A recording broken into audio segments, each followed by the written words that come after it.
Assalomu alaykum, haftaning rasmiy xabarlari bilan tanishing. Prezident Shavkat Mirziyoyev Sirdaryo viloyatida amalga oshirilayotgan islohotlar natijadorligi va kelgusi ustuvor vazifalar yuzasidan yig'ilish o'tkazdi. O'zbekiston Respublikasi Prezidenti 4-mart kuni Iordaniya Hoshimiylar podshohligi podshohi Abdulla II ibn al-Husayn bilan telefon orqali suhbatlashdi. O'zbekiston Respublikasi Prezidenti Shavkat Mirziyoyev 4-mart kuni Bahrayn podshohi Hamad bin Iso al-Xalifa bilan telefon orqali suhbatlashdi. Shavkat Mirziyoyev 4-mart kuni Qatar davlati amiri Shayx Tamim bin Hamad al-Soniy bilan telefon orqali muloqot qildi. Suhbat davomida Yaqin Sharqdagi vaziyatning keskinlashuvi va ziddiyatlar mintaqaviy barqarorlik va tinchlikka jiddiy tahdid solayotgani ta'kidlandi. Shuningdek, O'zbekiston Respublikasi Prezidenti Shavkat Mirziyoyev Quvayt davlati valiahdi Shayx Saboh al-Xolid al-Hamad as-Saboh bilan telefon orqali suhbatlashdi. O'zbekiston Respublikasi Prezidentining mamlakatimizdagi bir guruh ayol sudyalarni taqdirlash haqidagi farmoni e'lon qilindi. O'zbekiston Respublikasi Prezidenti Shavkat Mirziyoyevning Birlashgan Arab Amirliklari Prezidenti Shayx Muhammad bin Zoyid al-Nahayon bilan telefon orqali muloqoti bo'lib o'tdi. O'zbekiston Respublikasi Prezidenti Shavkat Mirziyoyev va Omon sultoni Haysam bin Toriq al-Said o'rtasida telefon suhbati bo'lib o'tdi. O'zbekiston Respublikasi Prezidentining ayollar va bolalar huquqlarining himoyasini kuchaytirish hamda ularga nisbatan tazyiq va zo'ravonlik holatlarining oldini olish bo'yicha qo'shimcha tashkiliy huquqiy choralar to'g'risidagi farmoni chiqdi. Prezident Shavkat Mirziyoyev ayollar va bolalar huquqlarining himoyasini yanada kuchaytirish, ularga nisbatan tazyiq va zo'ravonlikning oldini olish yuzasidan takliflar hamda yangi tashabbuslar bilan tanishdi. Prezident Shavkat Mirziyoyev Xorazm viloyatida amalga oshirilayotgan islohotlar natijadorligi va kelgusi ustuvor vazifalar yuzasidan yig'ilish o'tkazdi. O'zbekiston Respublikasi Prezidentining Zulfiya nomidagi davlat mukofoti bilan taqdirlash to'g'risidagi qarori e'lon qilindi. O'zbekiston Respublikasi Prezidentining 8-mart Xalqaro xotin-qizlar kuni munosabati bilan mukofotlash to'g'risidagi farmoni e'lon qilindi. O'zbekiston Respublikasi Prezidenti Qurolli Kuchlar Oliy bosh qo'mondoni Shavkat Mirziyoyev mamlakatimiz mudofaa qobiliyatini mustahkamlash masalalari yuzasidan yig'ilish o'tkazdi. Hozir esa taniqli siyosiy sharhlovchi Qobilbek Karimbekovning Yaqin Sharq mintaqasi va umuman dunyoda ro'y berayotgan voqea hodisalarga nisbatan O'zbekistonning tinchliksevarlik pozitsiyasi, Prezident Shavkat Mirziyoyevning olib borayotgan siyosati haqidagi sharhga e'tibor qarating. Men esa sizlar bilan xayrlashaman. Voqealar rivojini biz bilan kuzatib boring.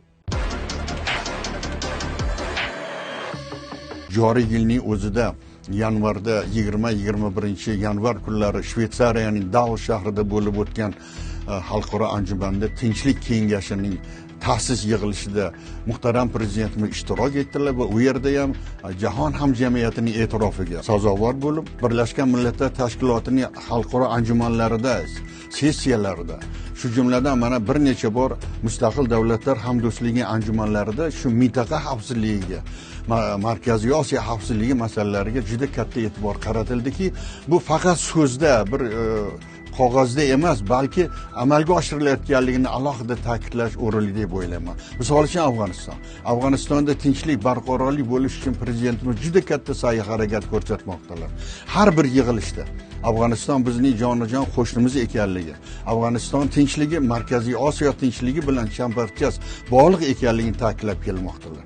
Yoki bo'lmasa mana Ozarbayjonda bo'lib o'tgan uchrashuvlarda, hamdo'stlik davlatlarining yig'ilishlarida, Ekoning yig'ilishlarida alohida e'tibor qaratdilarki, Yaqin Sharq masalasi, G'azo mintaqasidagi tinchlik, barqarorlik masalasi, xususan Falastin davlatining ozod bo'lishi, mustaqil bo'lishi, o'zining huquq va erkinliklarini tiklashi masalasiga muhtaram prezidentimiz alohida e'tibor qaratmoqdaki va mana shularga jahon hamjamiyati ham O'zbekistonning bu tashabbuslariga juda yuqori baho bermoqda. Mana keyingi 2-3 oyning o'zida, xususan mana 13-yanvar kuni, mana kuni kecha 3-mart kuni muhtaram prezidentimiz xavfsizlik masalasi bo'yicha yig'ilish o'tkazdilar. Nima bu? Bu tinchligimiz, barqarorligimiz, O'zbekistonning avvalambor qudratini oshirish, ikkinchidan esa biz mana shu mintaqamizda tinchlikka erishish uchun doimo ildam harakat qilishimiz ta'kidlab o'tilmoqda. Shuning uchun men aytgan edimki, tinchlik bor ekan biz ishxonaga boramiz. Tinchlik bor ekan qo'shiqlar aytiladi. Tinchlik bor ekanki biz ma'ruzalar qilamiz. Tinchlik bor ekanki biz to'ylar qilamiz. Farzandlarimizning to'ylarini o'tkazamiz. Shuning uchun tinchlikka ko'z tegmasin. osoyishtaligimizga, avvalambor mintaqamiz barqarorligiga, dunyo barqarorligiga hech qachon ko'z tegmasin. Hafta davomida qabul qilingan qonunchilikdagi yangiliklar bilan tanishing. Studiyada Surayyo Ablakulova. Assalomu alaykum. O'zbekiston Respublikasi Prezidentining 2020-yil 22-iyundagi inson huquqlari bo'yicha O'zbekiston Respublikasining milliy strategiyasini tasdiqlash to'g'risidagi farmoniga o'zgartirishlar kiritish haqidagi Prezident farmoni bilan Birlashgan Millatlar Tashkilotining vaqtinchalik choralar to'g'risidagi murojaatlarini ko'rib chiqish tartibi belgilandi. Davlat ishtirokidagi korxonalar va tijorat banklari faoliyatining samaradorligini oshirish chora-tadbirlari to'g'risidagi Prezident qarori qabul qilindi.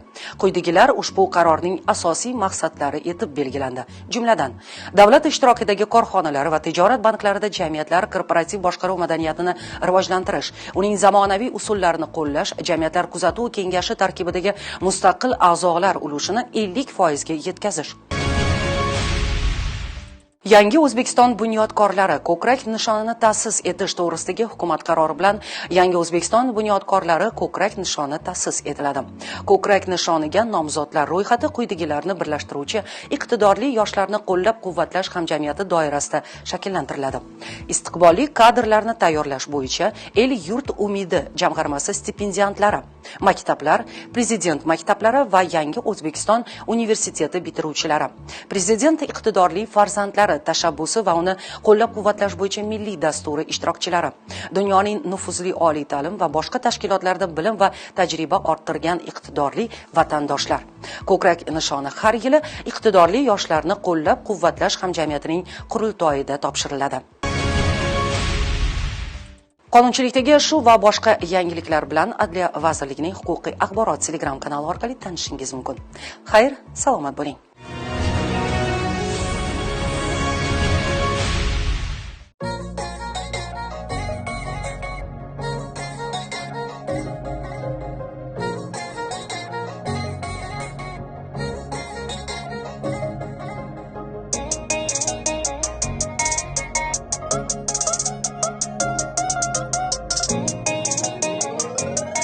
Biz hozir kompaniyamiz tomonidan metro bekatlarida yuritilayotgan Turon kitob javonlariga o'z kompaniyamiz nomidan 427 badiiy adabiyotlar kitoblari, har xil mavzudagi qo'shimcha kitoblarni sovg'a qilmoqchimiz. O'ylaymanki, taqdim etilgan badiiy adabiyotlarimiz ma'qul keladi. Qolaversa, bu adabiyotlar yoshlarimizni ma'naviyatini yuksalishiga xizmat qiladi. Demak, ayni daqiqalarda biz metroning Olmazor bekatiga keldik va kitoblarni kitob javonlariga joylashishga hozirlik ko'ryapmiz. Qani ketdik bo'lmasa.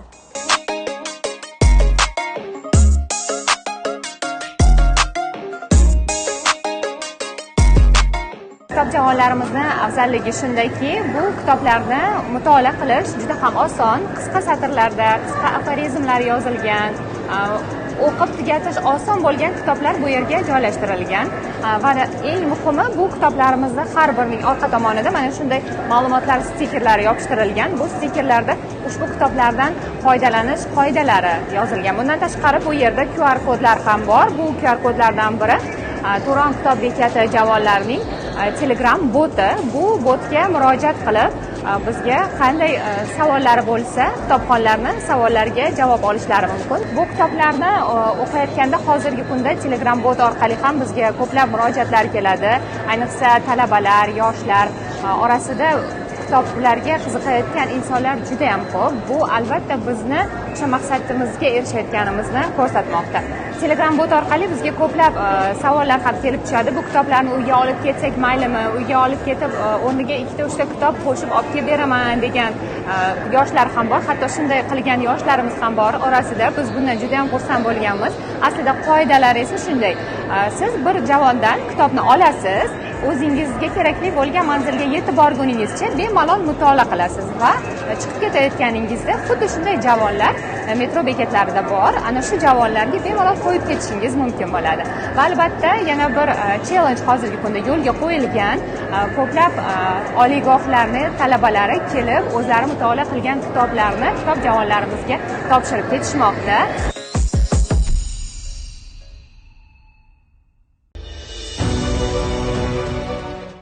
Assalomu alaykum. Bilasizmi sahifasi yana siz bilan. Bilasizmi, New England Journal of Medicine nashrining o'tkazgan tadqiqotlariga ko'ra, yer yuzi aholisi taxminan 7,8 milliard kishini tashkil etadi. Bu raqam ko'pchilik uchun shunchaki katta son. Lekin agar shu 7,8 milliard odamni 100% deb tasavvur qilsak, dunyo qanday taqsimlangani yanada ravshan ko'rinadi. Demak, qit'alar bo'yicha 100% odamdan 11% Yevropa, 5% Shimoliy Amerikada, 9% Janubiy Amerikada, 15% Afrikada, 60% Osiyoda yashaydi. Manzilga kelsak, 49% qishloqlarda, 51% esa shaharlarda istiqomat qiladi. Ularning 12% Xitoy tilida, 5% ispan, 5% ingliz, 3% arab, 3% hind, 3% bengal, 3% portugal, 2% rus va 2% yapon. 62% esa mahalliy ona tilida so'zlashadi. Turmush sharoiti. Yer yuzidagi 77% insonning uy joyi bor. 23% insonning doimiy yashash joyi yo'q. Ovqatlanish holati. 21% odam ortiqcha taom, 63% odam esa istagancha ovqatlana oladi. 15% inson kam ovqatlanadi. Ichimlik suvi. 87% odam toza ichimlik suviga ega. 13% esa yo toza suvga ega emas yoki iflos manbalardan foydalanishga majbur. Texnologiya.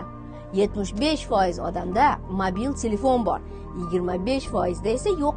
30% internetdan foydalanish imkoniga ega, 70% da esa internetga chiqish sharoiti yo'q. Ta'lim. 7% oliy ma'lumot olgan, 93% odam kollej yoki oliygohni o'qimagan. Savodxonlik darajasi. 83% o'qish yozishni biladi, 17% odam savodsiz. Agar sizda uy joyingiz bor bo'lsa, to'yib ovqatlanasiz, toza ichimlik suv ichyapsiz, mobil telefondan foydalanyapsiz, internetga kirish imkoniyati bor, kollej yoki oliy ta'lim muassasasini tamomlagansiz, demak siz yer yuzidagi eng kichik ammo eng imtiyozli guruhga kirasiz. O'zbekiston tarixida davlat ishlarida qatnashgan va hatto ba'zi davrlarda saltanatlarni to'g'ridan-to'g'ri boshqargan malikalar juda ko'p.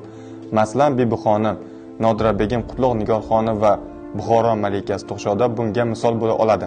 Biroq O'zbekistonning yaqin tarixida mamlakatni boshqarishda qatnashgan ayol rahbarlar haqida juda kam odamlar ma'lumotga ega. Aslida esa ularning soni anchagina ko'p. Ulardan biri O'zbekiston SSSR Oliy Soveti prezidiumi raisi bo'lgan Yodgora Nasriddinovadir. Otasidan erta yetim qolgan Nasriddinova og'ir hayot yo'lini bosib o'tgan. U o'z faoliyati davomida vazir, bosh vazir o'rinbosari, mamlakatning rasmiy rahbari, Butun ittifoq Millatlar Kengashi raisi kabi lavozimlarda ishlaydi. 1959-yilning 24-mart kuni O'zbekiston Oliy Soveti prezidiumi raisligi bo'yicha yig'ilish o'tkaziladi. Unda ilk bor ayol nomzod Yodgora Nasriddinova ushbu lavozimga saylanadi. Prezidium raisi bu davrda respublikaning rasmiy rahbari hisoblanardi. Shu tariqa Nasriddinova O'zbekiston Jumhuriyatining birinchi rasmiy ayol rahbariga aylanadi. Nasriddinovaning keyingi faoliyati siyosiy kurashlar, ko'tarilishlar va qulashlar bilan o'tadi. U paxtishda ayblanib, og'ir yo'qotishlarga ham uchraydi. Nasriddinov haqidagi to'liq videoni Oynozning YouTube sahifasida tomosha qilishingiz mumkin. Allomalardan biri o'rganganim sani bilmasligimni anglab yetdim degan ekan. Shu nuqtai nazardan siz mana shu Yavlo kechasini 2 martalab o'qib chiqqan bir ijodkor sifatida o'zingiz uchun nimalarni kashf etdingiz? 3-marta ham o'qidim. Chunki har safar o'qiganingda yangicha ma'nolar, bir ilg'amay o'tib ketgan joylaringga yangicha bir munosabat uyg'onadi. Yaxshi kitob shunaqa bo'ladi. Abdulla Qahhor ustoz aytganlaridek, Tolstoyning asarlari qaziga o'xshaydi, chaynaganing sari mazasi chiqadi degandek, bu kitob ham xuddi biz zamonaviy Tolstoyning asarlariga o'xshagan ko'lamdor, zalvorli, noyob kitob bizga taqdim etildi. Qodiriylar zoti uzoq umr ko'radigan zot bo'lgan. Dadasi yuzga kirgan, yana bir qarindoshlari uzoq umr ko'rganligi to'g'risida ma'lumotlar bor.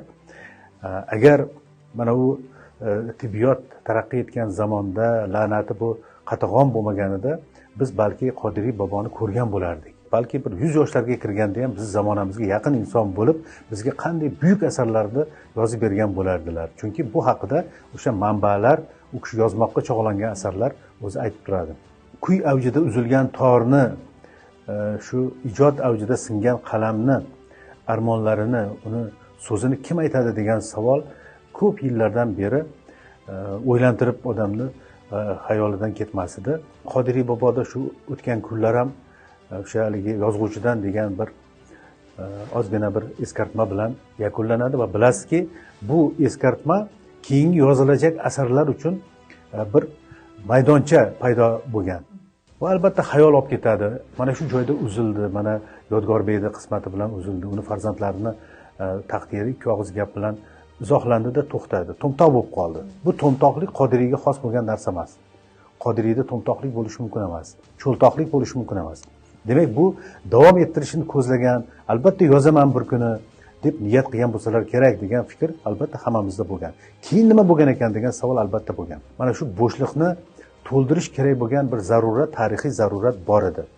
Va bizda ko'p savollar bor edi. Masalan, mening o'zimda bir talay savollar, misol uchun nima uchun jadidlar Milliy ozodlik harakati bir a'zolari degan bosmachilar deylik Qo'shtirnoqda o'shalar bilan birga birlashmadi yoki bo'lmasam nimaga muxtoriyatni hammasi bir ovozdan qo'llab-quvvatlamadi. Nima uchun Turkiston bu darajada oson taslim bo'ldi degan va boshqa ko'plab savollar. Va jadidlik harakatini o'zi qanday yuzaga chiqqan degan savolga ko'p masalalar bor edi. Bularga oydinlik kiritadigan gazetalarda, o'sha davrda gazetalarda yoki esdaliklarda masalalar bor, lekin bu chetdan turib qaralgan nigoh yo'q edi. Asarning muvaffaqiyati Qodiriy bobomizni ovozlari kelib turibdi. Qodiriy bobomizni lutflari kelib turibdi. Voqea yana shu Marg'ilonda, Namangonda, qisman To'raqo'rg'onda kechayotgan bo'lsa, o'sha joyning ob-havosi-yu, o'sha joyning so'zlari, ohanglari kelib turibdi. Hali aytib o'tgan savollarimga javoblar topdim va juda quvondimki, masalan, o'sha paytda jadid bobolarimiz gazetalar chiqargan desak, demak osongina bo'lgan ekanda, demak. Chiqarib yuborgan gazetani xohlasa. Shu jarayonlarni ham batafsil berganda, mana shu nimada maktab ochish masalasi, xotini Zumradni o'qitib, unga ayollar maktabi ochib berishi va u maktabda qanaqa bo'lgan odamning ko'zini oldiga keladigan manzaralari bilan mana shunda tasvirlangan. Asar oxirida yana bir katta bir fojia bilan yakunlanyaptiki, shu Sovetga xizmat qilgan, o'zini bag'ishlagan, sidqi dildan mana shu demak mafkurani yoqlagan Ozodbek oxirgi damgacha o'zini o'limiga ishonmay turgan. Tasavvur qilish kerakki, jadid bobolarimiz ham olib chiqib xuddi shunaqa otishgan. Demak, ularda ham ko'nglida oxirgi ilinj turibdi va odamni nihoyatda hayotiy bir achchiq bir haqiqatga ro'para qiladiki, muallif oxirgi daqiqagacha bu hazil edi, sizlarni sinash uchun olib chiqdik bu yoqqa, biz sizlarni o'ldirmoqchi emas, biz sinamoqchi edik deb hazillashadi va ichkariga kiramiz, bizni ozod qilib yuboradi. Insonni qara, oxirgi daqiqa, oxirgi lahzagacha hayotdan umidini uzmayapti va adashmasdan haligi qotil o'q uzdi va oxirgi nidosi alvido Turkiston deb ketdi. Endi bu yoqda Ozodbek unda qurbon bo'ldi, bu yoqda Odilbekni qismati bosmachilar bilan yuribdi va u oxirgi lahzada uni oxirgi aytgan so'zi bayroqni kim ko'taradi deb shahid bo'lyapti. Endi ikkalasi ham savol qo'yyapti, ikkalasi ham biz oldimizga kelajak avlodga, umuman shu Turkistonga, o'zbek xalqiga savol qo'yyaptiki, bayroqni kim ko'taradi? Ya'ni ozodlik bayrog'ini, Turkiston bayrog'ini, birlik bayrog'ini, hurriyat bayrog'ini kim ko'taradi? Kim bunga munosib? Keyingi tahlillarda bormi shunaqa ko'taradigan desa, men ko'taraman degan izdoshlar chiqyapti. Bu kitobni albatta o'qish kerak. Menga o'xshab bir 2-3 marta qayta o'qish kerak. Qalamni olib chizib o'qish kerak. Bu joyda hammamizni obrazimiz bor, hammamizni qiyofamiz bor bu joyda, hammamizni shaxsiyatimiz shu joyda jam. Qaysidir birimiz Yodgorbekmiz, qaysidir birimiz Ozodbek, qaysidir birimiz Odilbekmiz, qaysidirimiz Nusratxon To'radirmiz balki, shoyat. Lekin boshqa qiyofalar ham mana shu joyda jamul-jam. Millatni sotishga shay bo'lib turgan odamlar, ikkiyuzlamachilar, sotqinlar, xoinlar va shular bilan birgalikda jasur, fidoyi shaxslar, haqiqiy o'zbekni haqiqiy farzandlari to'g'risida juda ham chiroyli odamni zeriktirmaydigan haqiqiy o'zbekona badiiy ifodasini topgan roman.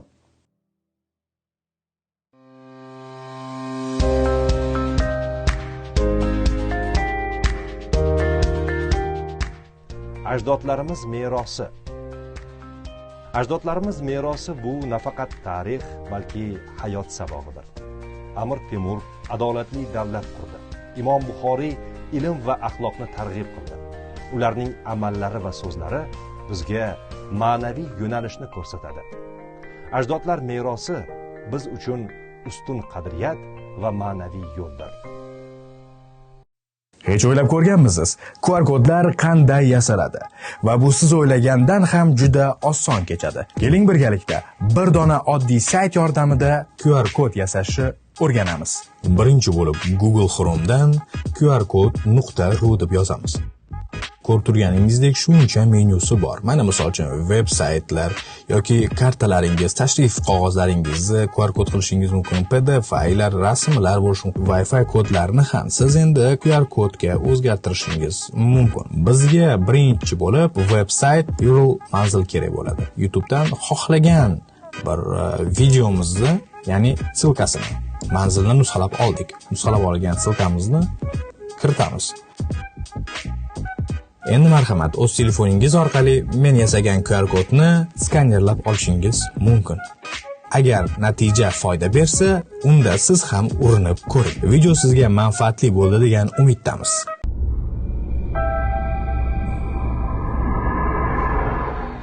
Atrofingiz to'la xaos. Hech narsa avvalgidek o'z joyida turmayapti. Hamma joyda tartib buzilib ketdi. Bu inson uchun eng kerakli narsalardan biri, xotirjamlikdan ayiradi. Hozirda biz uchun eng qimmatli narsa ham xotirjamlik. Ko'pincha xotirjamlikni muammolarning yo'qligi bilan adashtiramiz. Go'yoki hayot tinch bo'lsa, inson ham tinch bo'ladi. Ammo psixologik nuqtai nazardan xotirjamlik tashqi vaziyatdan ko'ra ko'proq ichki boshqaruv tizimlariga bog'liq. Xotirjamlik parasimpatik asab tizimi faollashgan holatdir. Bu tizim organizmni tiklaydi, yurak urishini me'yorga keltiradi, nafasni esa sekinlashtiradi. Ilmiy tadqiqotlar shuni ko'rsatadiki, chuqur va sekin nafas olish, diqqatni hozirgi lahzaga qaratish kabi amaliyotlar aynan shu tizimni faollashtiradi. Nevrologik jihatdan qaraganda xavotir paytida miyaning amigdala qismi faollashadi. U tahdidni tez aniqlaydi. Ammo ongli tahlil va nazorat uchun javobgar bo'lgan prefrontal korteks yetarli darajada ishlasa, inson vaziyatni ratsional baholay oladi. Xotirjam inson hissiyot yo'qligi sababli emas, balki hissiyot ustidan nazorat mavjudligi sababli xotirjam ko'rinadi. Xotirjamlikni asab tizimining muvozanati, fikrlarning tartibi va hissiyotlar ustidan ongli nazorat deyishimiz mumkin. Tashqi dunyoni boshqara olmaymiz, lekin unga bo'lgan ichki javobimizni boshqarish imkoniyatiga egamiz. Bosh harflar imlosi. Assalomu alaykum. Bugun siz bilan bosh harflar imlosining nozik jihatlarini ko'rib chiqamiz. Ma'lumki, gapning birinchi so'zi va kishining ism familiyasi taxallusi bosh harf bilan yoziladi. Shuningdek, joy nomlari, ya'ni shahar, qishloq, mahalla, dara, yaylov, tog'lar, tepaliklar, daryolar va kanallar nomi bosh harflarda yoziladi. Masalan, Buxoro, Zavraq, Pomir. Yodda tutish lozimki, atoqli ot tarkibidagi sifatlovchi ham bosh harf bilan yoziladi, ya'ni Shimoliy Kavkaz, Markaziy Qizilqum kabi. Yulduz va sayyoralar yoki boshqa osmon jismlarining atoqli oti bosh harf bilan yoziladi, ya'ni Hulkar, Qavs. Agar yer, quyosh, oy turdosh otlari sayyora bo'lib kelsagina bosh harf bilan yoziladi. Masalan, yer quyosh atrofida aylanadi. Bunda bosh harf bilan yozish to'g'ri bo'ladi. Madaniy, maishiy va savdo korxonalariga, adabiyot va san'at asarlariga, sanoat va oziq-ovqat mahsulotlariga, shuningdek, transport vositalari, sport inshootlariga qo'yilgan nomlar bosh harf bilan yoziladi. Misol uchun, mehmonxona, bog'cha, sanatoriy, stadion, kuy nomlari, haykal, yodgorlik nomlari ham bosh harf bilan yoziladi. Muhim tarixiy sana va bayramlar nomlari tarkibidagi birinchi so'z bosh harf bilan boshlanadi. Mustaqillik kuni, Ramazon hayiti, Navro'z bayrami kabi. Davlatlarning, davlat oliy tashkilotlari va mansablarining, xalqaro tashkilotlarning nomidagi har bir so'z bosh harf bilan yoziladi. O'zbekiston Respublikasi Jahon tinchlik kengashi, O'zbekiston Respublikasi Oliy Majlisining raisi tarzida. Boshqa tarkibli nomlarda oliy mansabni bildiruvchi birinchi so'z bosh harf bilan yoziladi. bosh vazirning o'rinbosari, yozuvchilar uyushmasi, mudofaa vaziri, vazirlik va idoralar, korxonalar va tashkilotlar nomi tarkibidagi birinchi so'z bosh harf bilan yoziladi. Sog'liqni saqlash vazirligi Fan va texnika davlat qo'mitasi. Davlatning oliy darajadagi mukofot nomlarining har bir so'zi bosh harf bilan yoziladi. O'zbekiston qahramoni unvoni, oltin yulduz medali, boshqa mukofotlar, faxriy unvonlar, nishonlar nomidagi birinchi so'zgina bosh harf bilan boshlanadi. Sog'lom avlod uchun ordeni, O'zbekistonda xizmat ko'rsatgan fan arbobi faxriy unvoni kabilar. Bizda hozircha shular. Xayr, salomat bo'ling.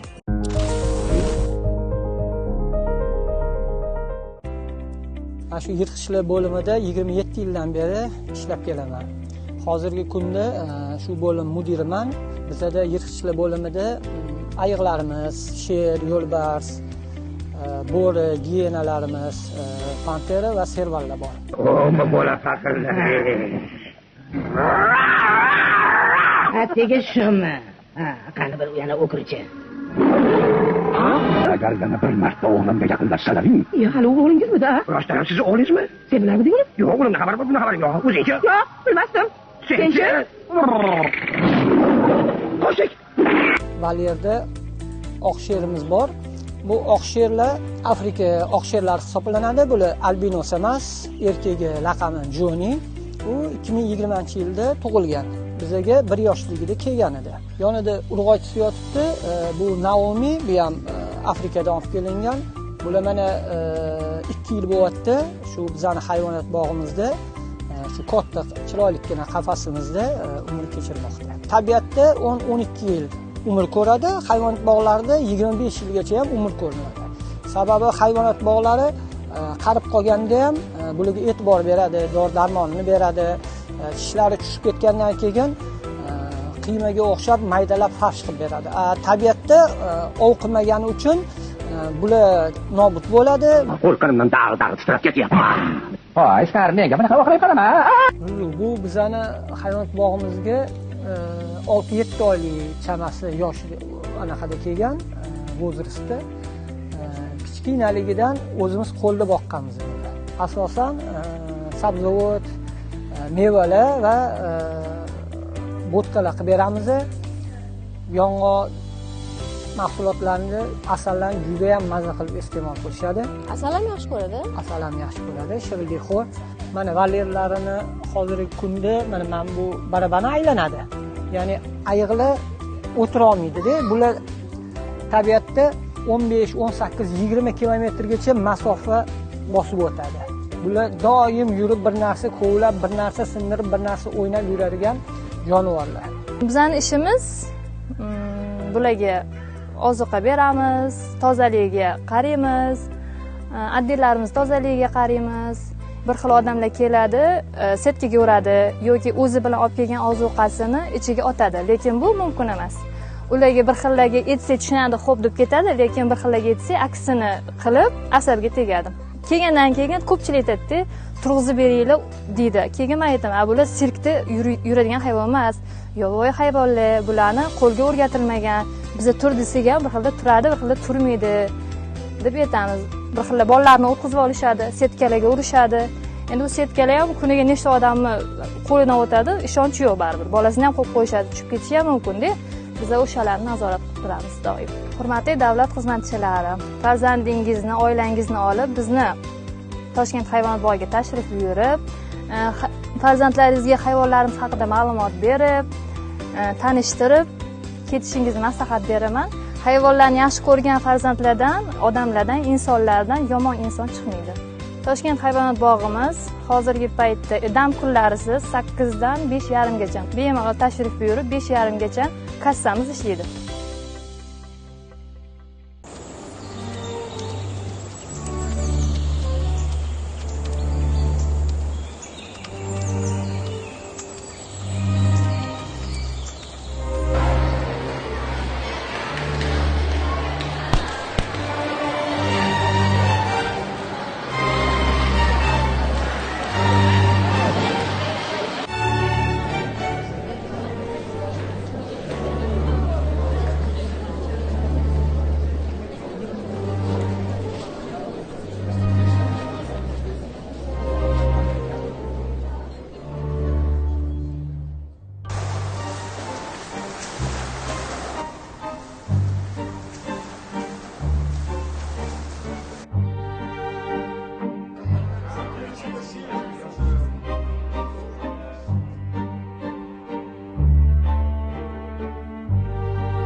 Siyosiy ma'rifat soatining video kontentlarini Telegram sahifasiga ulangan holda doimiy kuzatib boring. E'tiboringiz uchun rahmat.